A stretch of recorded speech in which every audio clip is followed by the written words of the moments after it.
안녕하세요. TV 도서관에 가다 김보영입니다. 최근 안데르센이나 그림 형제 동화책들이 어른들을 위해 재해석돼 발간되고 있는데요. 전문가들은 팍팍한 현실을 잊고 잠시 동화 속으로 들어가고 싶은 어른들이 늘어났기 때문이라고 분석하고 있습니다. 실제로 동화가 가진 가장 큰 매력은 우리가 살면서 갖춰야 할 지혜는 물론이고 해피엔딩이 많아서 삶에 지친 우리 어른들에게 위로와 힘을 준다는 것인데요. 동화 작가 잭 자입스는 동화에 대해서 이런 말을 남겼습니다. 역사가 기록되기 전부터 동화는 은유를 통해 인간의 두려움을 극복하는 수단이었다. 좋은 책과 함께하는 시간, TV 도서관에 가다 시작하겠습니다.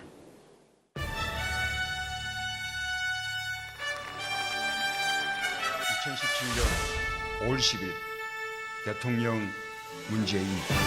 2017년 5월 10일 대한민국의 새 대통령이 취임했다.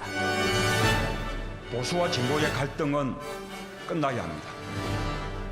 통합과 공존의 새로운 세상을 열어갈 청사진으로 가득 차 있습니다. 대한민국이 다시 시작합니다. 탄핵과 대선 정국으로 인한 세대 간의 갈등과 경색된 남북관계와 궁핍해진 경제 여건 등 산적한 문제들을 해결할 새로운 리더십의 등장이라는 점에서 새 대통령에게 거는 기대가 남다르다. 혼란의 위기 속에서 또 때론 변화의 격동 속에서 한 조직을 이끌어가야 하는 리더. 어떤 리더를 뽑느냐에 따라 조직의 명운이 갈리는 것을 우리는 경험했다. 그렇다면 어떤 리더가 성공하고 어떤 리더가 중도에 사라져버릴까? 성공한 리더와 실패한 리더는 어떤 차이가 있을까? 이 질문에 대해서 명쾌한 로드맵을 제시하는 책, 리더는 어떻게 성장하는가? 경영과 리더십 분야의 세계적인 스탁으로 손꼽히는 저자 맨프레드 캐츠 드 브리스. 그는 리더가 갖춰야 할 덕목과 리더가 되기 위해 필요한 조건을 직접 창작한 5편의 동화를 바탕으로 제시한다.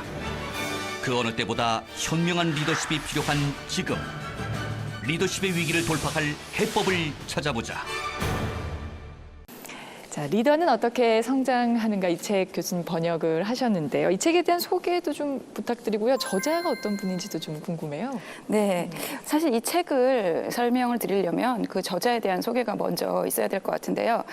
이분은 굉장히 독특한 이력을 가지고 계신 분입니다. 지금은 인시아드라고 유럽에서 가장 좋은 경영대학원에서 리더십 개발 전공 교수로 계신데요. 이분이 하버드에서 경영학을 석박사를 하시고요. 그리고 굉장히 드물게 국제공인 정신분석가세요. 경영학계의 프로이드다 뭐 이런 식으로도 부르기도 하는데요.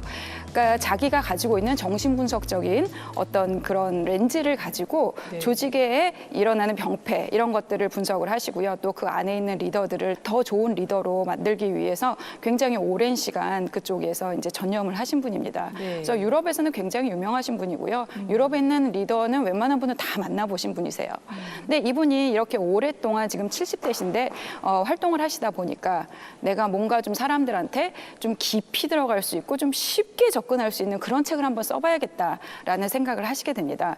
그래서 이 책을 이제 쓰시게 되신 거예요. 그래서 이 책은 아까 말씀하신 대로 동화를 베이스로 이제 이게 구성이 되어 있어요. 왜냐하면 동화는 굉장히 쉬워요. 근데 이거 읽어보신 분들이 그런 말씀들을 하시더라고요.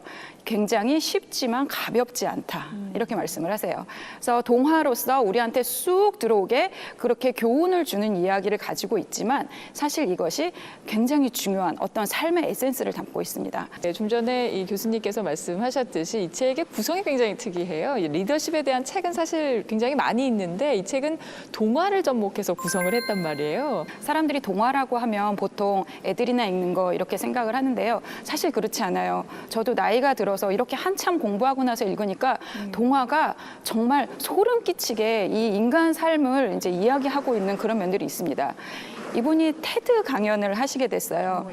원래 이렇게 유명한 분들은 어디 가나 자기가 원하는 만큼 이야기를 할 수가 있어요. 그래서 어디 가서 이제 굉장히 긴 시간 동안 이제 이야기를 하시던 분이었는데 테드는 19분 내에 다 끝내야 되는 거예요. 그래서 19분 내에 내가 가지고 있는 이거를 어떻게 하면 전달할 수 있을까? 그 고민을 하시기 시작한 거예요. 그러면서 사람들한테 굉장히 짧고 심플하면서도 강력하게 소통할 수 있는 방법이 어떤 걸까라고 생각하시면서 5편의 동화를 이제 짓게 되셨습니다. 여러분들 어린 시절에 읽었던 그런 동화들이 사실은 지금 굉장히 많은 것들을 보여주고 있거든요. 제가 며칠 전에 미녀와 야수라는 영화를 봤어요. 그 영화에 보면 폭군이 됩니다. 그래서 폭군이 돼서 자비를 베풀지 못하자 저주에 걸리게 되죠. 이 왕이 저주에 걸리게 되는데요. 이 왕만 저주에 걸리는 게 아니라요. 그 신하와 그 백성들까지 모두 다 저주에 걸려가지고 굉장히 무식하고 비이성적이고 그리고 또 멍청하게 변하게 돼요. 그래서 그 사람들은 깨어있고 똑똑한 벨이라는 여자 주인공을 바보 취급하고 그리고 조롱거리를 만듭니다. 하지만 결국에 세상을 바꾸는 것은 이 벨이라고 하는 따뜻하고 그리고 또 지적이며 그리고 용감한 그 여성이 세상을 바꾸게 됩니다. 그리고 이 차가운 폭군은 사랑을 기다리게 되죠. 그리고 결국에는 이것으로 사람들이 마법에서 풀리게 되고 사람들은 다시 행복하고 선량한 백성이 된다는 겁니다. 이게 리더가 잘못하게 되면 온 백성이 마법에 걸린 것처럼 민도도 낮아지고 다 이상한 일들이 생기게 된다. 뭐 이런 것들을 보여주는 게 어떻게 보면 지금 이 세상 전 세계 방방곡곡에서 일어나고 있는 일들을 너무너무 잘 설명해 주는 게 아닌가 그런 생각이 이제 듭니다. 예. 그 책에 보면은요, 이제 5가지 이제 리더십의 오류가 나옵니다. 거기에 하나씩 동화가 소개가 되는데 첫 번째 동화 얘기부터 좀 해볼게요. 흰 까마귀 이야기가 등장을 합니다. 이거 어떤 내용이죠? 예, 흰 까마귀 이야기는 굉장히 성찰을 잘하고 아침 저녁으로 거울을 들여다보고 태평성대를 이끌었던 왕의 이야기입니다. 네. 근데 이렇게 또 잘하는 왕이 있으면요, 또 그를 질투하는 존재가 나타나게 됩니다. 그래서 그 마귀가 이 거울을 깨버리게 돼요. 그러니까 이 왕은 더 이상 아침 저녁으로 자기를 들여다볼 수가 없게 됩니다. 그러면서 나라는 점점 피폐해져 가고요. 흰 까마귀. 거울이 없어지자 나라를 통치할 자신을 잃어버린 왕은 여성 현자에게 도움을 받게 된다. 마마, 누군가 이 왕국에 무서운 저주를 한 것으로 보입니다. 어떻게 하면 왕국을 옛날처럼 만들 수 있는가? 진실의 묘약을 발견하는 것입니다. 왕국을 위기에서 구할 진실의 묘약을 찾기 위해 모험에 나선 왕자들. 밤낮 없이 험한 숲을 달린 둘째 왕자는 우연히 크고 흰 까마귀를 만나게 된다. 사악한 마귀에 덫에 걸렸어요. 도와주세요. 기다려. 내가 덫에서 풀어줄게. 고맙습니다. 제가 진실의 묘약을 구할 수 있도록 도와줄게요. 흰 까마귀에게서 진실의 묘약이 마귀에게 있다는 걸 알게 된 둘째 왕자는 곧장 마귀의 성으로 찾아간다. 그는 흰 까마귀의 조언대로 마귀가 잠자고 있는 틈을 타 검을 휘둘렀다. 드디어 진실의 묘약을 구하게 된 것이다. 왕국에 돌아간 둘째 왕자는 또다시 흰 까마귀의 도움을 받아 진실의 묘약을 나라 전체에 퍼뜨린다. 그래서 여기서 얘기하는 건 뭐냐면은 네. 성찰에 관한 이야기예요. 왕이 자기를 계속적으로 들여다볼 때는 태평성대가 이루어졌단 말이죠. 그래서 리더들도 자기를 성찰을 하는 것이 굉장히 필요해요. 사실은 자기를 들여다본다는 건 굉장히 용기가 필요한 작업입니다. 한번 생각을 해보세요. 오늘 아침에 일어나서 지금 내가 여기 앉아 있는 이 시간까지 내가 했었던 생각을 다 들여다보시면요. 어때요? 여기서 이제 시청자들한테 얘기하기가 부끄럽죠. 예. 남들이 알까 두려운 생각들 뿐인데 맞아요. 굉장히 많습니다. 근데 그거는요, 내가 이상해서가 아니라 사람이 원래 그래요. 네. 그래서 자기 안을 들여다본다는 거는 이 지저분한, 어떻게 보면 남들이 알까 두려운 이런 것들을 들여다보는 거에서 사실은 시작이 됩니다. 그래서 이런 것들을 받아들이고, 아, 이게 나구나, 이게 남들도 다 그러는 거구나, 이것들을 받아들일 때 그 속에서 사실 어떤 자기의 강점이라든가 어떤 니즈라든가 이런 것들을 발견을 할 수가 있어요. 제가 이 맨프레드 교수님 밑에서 연구원 생활을 할 때였어요. 어느 날 물어보시더라고요. How are you? 이렇게 물어보세요. 그래서 I'm fine, thank you, and you. 이렇게 하면 끝나는데 제가 거기서 사실은 제가 잘 못 지내고 있습니다. 그랬더니 선생님이 아니 왜? 이렇게 물어보시는데 제가 선생님을 연구하러 왔는데 교수님이 너무 어려워서 제가 여기서 완전히 좌불안석이에요. 그렇게 얘기했더니 굉장히 깜짝 놀라시더라고요. 그러고서는 그 밑에 연구원한테 다른 연구원한테 물어봤다 그러더라고요. 내가 무섭냐고. 그랬더니 거기 있는 연구원이 그렇게 얘기를 했대요. 생각을 해보세요, 교수님. 여기 교수님은 스타와 같은 사람인데 이렇게 높은 사람이 어떻게 처음부터 쉬울 수가 있습니까? 심리학하셨잖아요. 그걸 왜 모르세요? 이렇게 얘기를 했다 그래요. 전문가도 잘 몰랐군요. 네, 전문가도 자기를 알기가 어려운 겁니다. 그 교수님은 굉장히 열린 분이시고 사람들이 자기한테 다가오는 거가 자기의 굉장히 큰 어떤 장점이라고 생각하고 있는데 그것이 잘 안 되고 있다는 거에 대해서 되게 좌절을 하시더라고요. 예, 그런 모습을 보면서 네. 이렇게 돼가도 자기가 만든 모습과 이렇게 괴리가 있는 것이 굉장히 괴로운 거예요. 근데 하물며 자기 성찰 안 하는 사람들, 여태까지 켜켜이 묵혀놓은 그 수많은 나쁜 것들 그거 어떻게 들여다보겠습니까? 네네. 그래서 사실은 이게 인간이구나, 이게 나구나 이거를 받아들이고 수용하는 게 가장 사실 용기 있는 작업입니다. 해야 되는 거예요. 네. 예, 예, 예. 자, 책에서는 곰이 된 왕의 이야기를 통해서 리더에게 오만이 얼마나 치명적인 오류인지를 설명해 주는데요. 자, 오만에 빠진 왕이 어떤 일을 겪는지 저희가 영상을 준비했습니다. 곰이 된 왕. 어떤 나라에 오만한 왕이 살고 있었다. 왕은 스스로 능력이 매우 뛰어나다고 확신했다. 그래서 신하들이 하는 간언에 대해서는 절대 용서하는 법이 없었다. 어느 날 왕은 숲에서 맑은 연못을 발견했다. 옷을 벗고 연못에 몸을 담근 후 나왔더니 옷이 없어졌다. 설상가상으로 곰 한 마리가 왕을 노려보고 있었다. 그때 한 이방인이 왕 앞에 나타났다. 이봐, 날 살려줘. 살려주란 말이야. 도와드리겠습니다. 그러나 제 조건을 들어주셔야만 합니다. 조건을 들어주겠다는 대답을 들은 이방인은 한 칼에 곰을 죽이고 가죽을 벗겨 왕에게 건넸다. 위대한 왕이시여, 당신의 목숨을 살려준 대가로 제가 내놓는 조건은 오늘부터 이 곰 가죽을 입는 것입니다. 어딜 가든 이 새 외투가 당신과 함께할 것입니다. 말이 끝나기가 무섭게 곰의 지저분한 가죽이 왕의 머리부터 온몸에 들러붙어 떨어지지 않았다. 곰 가죽을 두른 왕이 궁전으로 돌아가자 다들 그를 알아보지 못하고 쫓아냈다. 괴물이 되어 길을 헤매던 왕은 백성들이 자신에 대해 비난하는 말을 듣게 된다. 우리 왕국에 괴물은 왕 하나면 충분해. 사람들은 곰이 된 왕을 마을 밖으로 쫓아냈다. 그는 괴물이 된 후에야 자신의 오만함이 백성들을 힘들게 했다는 것을 알게 된다. 아, 내가 얼마나 이기적이었던가.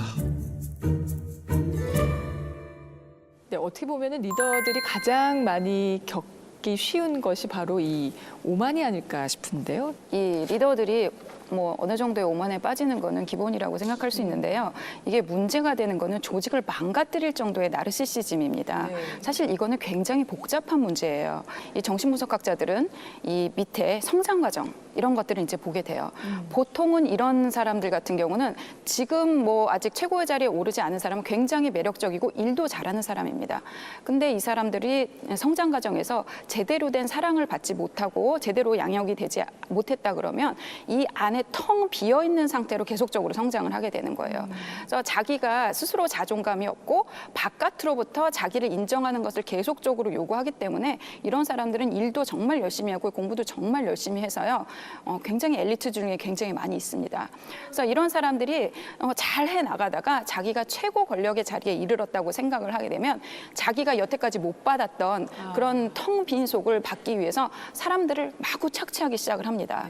그러면서 굉장히 굉장히 그 높은 권력 그런 욕구에 이제 시달리게 되고요. 그리고 또 사람들로부터 특권을 요구하게 됩니다. 그리고 이 사람들은 도덕의 선을 넘는 것을 또 굉장히 좋아해요. 이제 대표적인 예가 히틀러라고 이제 이야기를 할 수 있는데요. 이 사람들은 지금 생각해 보면 독일 사람들 그렇게 멀쩡한 사람들이 옛날에 어떻게 그런 만행을 저질렀나 쉽게끔까지 만들잖아요. 사실은 이 나르시스트의 완전히 끝판왕은 이 아랫 사람들을 그렇게 완전히 그 비도덕적인 상태로 몰아넣는 것. 그래야지 자기가 존재감이 있고 그리고 능력 있고 그리고 의미 있는 사람이라고 생각을 하게 돼요. 그래서 이 정도 병적이지 않더라도 리더들은 이렇게 위에 올라가게 되면 자기가 사실은 굉장히 부족한 사람이라는 것들이 남들한테 드러날까 봐 전전긍긍하게 되는 면들이 있습니다. 그러니까 자기가 부족한 면들이 남들한테 드러나게 되면 안 되니까 자기를 속이는 거예요. 그래서 나는 굉장한 사람이야. 그래서 그다음부터는 다른 사람들이 자기에 대해서 안 좋은 이야기를 하는 거를 듣지도 않고요. 조언도 필요 없어. 나는 굉장히 훌륭한 사람이니까. 그러면서 점점 더 센 거를 원하게 되겠죠. 사실 이런 리더가 최고의 자리에 오른다는 거는 그 밑에 있는 사람들한테는 정말 큰 재앙이 되겠죠. 예. 네네. 리더들이 가장 빠지기 쉬운 오류가 바로 이제 오만이고 가장 큰 문제를 불러오는 것 또한 이게 아닌가 싶은데요. 그 책 속에는 이 나르시시즘이라고 하는 것이 좀 건강한 자기에는 또 나쁘지 않다라고 이야기가 되어 있더라고요. 그래서 내가 오만한 것인지 아니면 건강한 자기를 가지고 있는 것인지 이것을 구분해야 한다고 나와 있는데 어떻게 하면 내가 이게 건강한 자기인지 오만인지 구별을 할 수가 있을까요? 예, 사실은 자기애는 어느 정도 필요합니다. 자기애가 없으면요, 이렇게 사람들 앞에 나와서 얘기를 할 수도 없고요. 사실은 어느 정도의 건강한 자기애는 우리의 건강한 삶을 위해서 굉장히 필요한 부분이에요. 그래서 이건 자기애가 있고 없고의 문제가 아니라 얼만큼 건강한 자기애를 가졌냐 이거에 관한 이제 이야기가 되는 건데요. 본인이 생각할 때 어느 날 내가 대접을 받지 못해서 화가 날 정도다. 뭐 아니면은 다른 사람들 위해서 군림하고 싶다. 그리고 일상생활이 너무 지루하다. 이런 느낌이 들어서 다른 사람들을 내 마음대로 휘두르고 싶다. 이런 느낌이 들면 여기서 그거를 갖다 내 권력을 이용을 해서 이제 사람들을 휘두르고 싶다라는 생각이 들기 시작하면 사실은 여기서 이미 자기애는 건강해지지 않았다. 뭐 이런 식으로 생각을 하실 수가 있어요. 근데 이렇게 거의 병적으로 가는 자기애 같은 경우는요. 자기가 잘 인식을 못 합니다. 아까 말씀드린 것처럼요. 이 자기애는 사실은 그 안에 굉장한 두려움이 이제 있어요. 굉장히 재밌는 게 뭐냐면 이게 나르시스틱 퍼스널리티 디스오더라고 하는 건데 정신병의 한 종류가 돼요. 극단적인 경우에는. 이런 것들은 20대 초반에 그것이 이제 증상이 시작하는데요. 재밌는 게 이 병은요. 50대 남성에게서 발발하는 확률이 가장 높습니다. 예. 그러니까 어느 정도로 사회적으로 이르고 그리고 높은 데 올라간 사람들이 이런 것들이 이제 나타나기 시작을 하는 거예요. 내가 정말 고약한 어른이 되고 싶지 않으시다. 그러면은 그럴 때 내가 약해질 때 스스로를 더 좀 돌아볼 필요가 있습니다. 예. 리더로서 가져야 할 덕목 중에 또 하나 중요한 것이 팀에 소속된 사람들의 능력을 이끌어내는 것인데요. 이 책에서는 친절한 노파 이야기라는 동화를 통해서 이를 얘기하고 있습니다. 이 어떤 내용인지 좀 간략하게 소개해 주실까요? 예, 도입 부분은 신데렐라랑 비슷해요. 네. 예, 그 의붓딸이 그 계모한테 굉장히 구박을 당합니다. 그러고 어느 날 희한한 버섯을 구해오라고 시켜요. 그래서 숲속에 들어가서 그 버섯을 구하려고 막 이렇게 하다 보니까 어떤 친절한 노파를 만나게 됩니다. 친절한 노파. 야생버섯을 채취해오지 못하면 큰 벌을 주겠다고 겁을 준 계모 때문에 숲에서 한참을 헤맨 의붓딸. 숲에서 우연히 만난 노파는 소녀에게 풍성한 음식을 대접하고 자신을 위해 일을 해주면 행복하게 해주겠다고 이야기한다. 내가 숲속 난쟁이들을 초대해서 차와 타르트를 대접하기로 했는데 빵 반죽이 없구나. 만들어줄 수 있겠니? 소녀는 지체 없이 팔을 걷어붙이고 달콤한 타르트를 만들어냈다. 정말 대단하구나. 넌 정말 최고야. 노파의 아낌없는 칭찬을 받은 의붓딸은 노파의 부탁이 없어도 청소를 하고 과일을 땄다. 늘 칭찬해 주시고 용기를 주니까 모든 일이 재미있네. 할 수 있는 만큼 최선을 다해야지. 자신을 도와준 소녀에게 노파는 오른쪽 주머니에 황금이 계속해서 나오는 망토를 선물해준다. 황금 망토를 얻게 된 의붓달 소식에 계모는 슬슬 배가 아파오는데 결국 자신의 친딸을 노파에게 보내 망토를 얻기로 결심한다. 헛간에서 우유를 좀 구해다 줄 수 있겠니? 가죽신과 실크 옷을 입은 저에게 이 일은 맞지 않아요. 노파가 부탁하는 일마다 거절해버린 친딸은 얼마 버티지 못하고 집으로 돌아가려고 하는데 네가 한 일에 대한 보답이다. 네가 원하는 것을 줄 거야. 기대했던 망토를 얻게 된 친딸. 집에 돌아와 간절한 마음으로 망토에 손을 찔러 넣는 순간 왼쪽 주머니에서는 먼지만 잡혔고 오른쪽 주머니에는 모래만 흘러내렸다. 게으른 친딸은 분노와 비통함에 소리를 질렀다. 이게 팀에서 사실은 두 종류의 사람들을 다 이야기를 합니다. 이 의붓 어머니는요, 계속적으로 이 딸을 그 동기부여예요. 한마디로 말해서 동기부여를 하기 위해서 보상과 처벌, 이렇게 안 하면 너 큰일 난다, 너 내 쫓겠다, 이런 식으로 밥 안 준다, 이런 식으로 자꾸 협박, 위협을 통해서 이 사람을 동기부여하려고 합니다. 근데 사람이 좋고 착한 사람이면 또 시키면 해요. 예. 그런데 노파 같은 경우는 굉장히 칭찬과 격려 이런 것들을 많이 해주고, 그리고 친절하게 필요한 것이 있으면 가르쳐주고, 이런 이제 노파입니다. 그래서 리더가 이렇게 위협과 이런 것들을 통해서 사람들을 동기부여하려고 하는 사람이 있는가 하면 칭찬, 격려, 인정, 그리고 코칭 이런 것들을 통해서 성장시키려고 하는 리더가 이제 있게 마련이겠죠. 네네. 여기서는 피그말리온 효과라는 것을 설명을 하고 있어요. 리더가요, 부하 직원에 대해서 어떤 기대를 갖고 있느냐가 사실은 그 팀의 성과하고 직접적으로 연관이 있다라고 이제 이야기를 하고 있습니다. 네. 그러니까 리더가 아유 뭐 이렇게 일 시킨다고 제가 제대로 하겠어? 뭐 이것밖에 못 할 거야. 그러니까 내가 계속 관리하고 감독해야 돼라고 생각하는 그런 리더 밑에서는요, 부하 직원이 딱 그만큼만 일을 해요. 예. 어차피 뭐 내가 더 한다고 해서 더 잘 알아주는 것도 아니고, 뭐 내가 70점짜리라고 생각하는데 70점만 하지 뭐, 이런 식으로 생각을 하게 되고요. 하지만 굉장히 높은 기대를 가지고 있는 그런 리더 밑에서는요, 자신의 최선을 다하려고 노력을 합니다. 뭐 내가 생각할 때 나는 80점이야. 근데 리더가 네가 80점밖에 못한 건 아직 기회를 못 만나서 그런 거야. 너는 100점 이상을 할 수 있어. 라고 생각을 이제 하고 그렇게 대접을 하게 되잖아요. 그러면 그 밑에 있는 사람들이 어떻겠어요? 말만 들어도 열심히 하고 싶네요. 그렇죠. 예, 80점인 거 들통날까 봐. 그래서 리더가 부하 직원들을 어떤 눈으로 바라보느냐. 사실은 그 관점이 어떤 행동이나 이런 거에 앞서서 가장 중요한 부분이라고 이야기할 수 있습니다. 지금 이제 이 책에서 보면은 팀워크를 잘 짜기 위해서는 이 팀 빌딩을 잘 세워야 한다라는 얘기가 나와요. 근데 이 팀 빌딩이라는 용어가 좀 생소하거든요. 이게 어떤 의미죠? 예, 보통 강력한 팀이 된다 그러면 강력한 개인들이 들어가면 좋은 팀이 될 거라고 생각을 합니다. 그럼 우리가 생각할 때 강력한 개인은 어떤 것이냐? 다 잘하는 사람이에요. 이제 우리가 이제 모범생에 대한 신화가 있지 않습니까? 그러다 보니까 비슷비슷한 엘리트들을 채워놓고 이게 좋은 팀이다라고 생각하는 경우가 굉장히 많이 있어요. 하지만 팀은요, 그럴 필요가 없어요. 개인이라면 내가 부족한 것들을 채워내서 점점 완성된 인간이 되겠다라는 시도를 할 수 있을지 모르겠지만요. 리더 입장에서는 팀이 있기 때문에 그런 노력을 할 필요가 없어요. 네. 사실은 그 안에서 굉장히 다양한 장점들을 가지고 있는 사람들을 그 안에 채워넣게 되면 그 팀이 가장 막강해지는 겁니다. 세상은 점점 복잡해지고요.